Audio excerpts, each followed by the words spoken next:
Og det er slet det her, ligesom lige afsløret det, ikke? I dag, normalt optræder jeg solo, men i dag har jeg simpelthen taget Claus Werner med til derovre. Det er fuldt lys. Nej, det siger jeg fast. Han siger det herovre. Ja. Claus Werner, han er en bekendt fremfor af.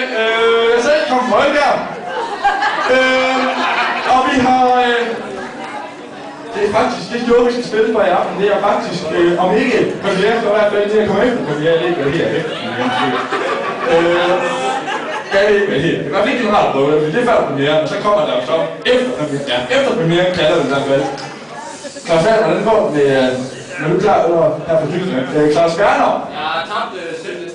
Og du kan godt komme dansk. Du har tabt sætlisten. Ja, det er noget pis. Ved du hvad?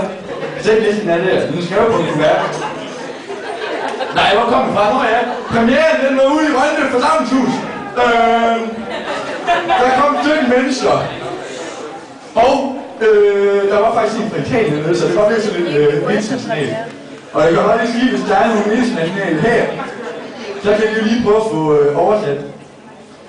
Jeg kan sige til det internationale, at det bliver lidt dangerous. Det bliver lidt extreme også.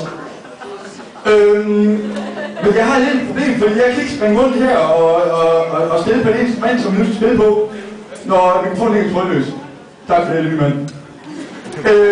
Og jeg ved, at der er en fælles publikum, som jeg har lige snakket med inden, som er ligesom lige godt her, som sagde, at han godt ville holde mikrofonen. Jeg ved ikke, hvad han hedder. Noget med dæk til sidst. David Tue! Er du dæk? Nej, det er sgu ikke mig. Nej, dæk. Thor har vi lyd på. Claus Werner har vi lyd på.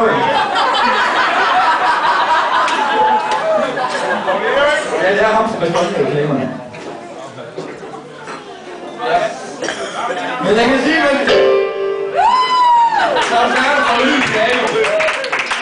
Det bliver en verdenssensation. Og jeg ved ikke det, altså du kan jo starte der på stolen, ikke? Det start på stolen, ikke? Ja. Og du kan godt gå lige længere tilbage, fordi jeg skal bruge mig plads. Mere. Faktisk må I godt alle sammen lige gå lidt tilbage, hvis vi har fået til det.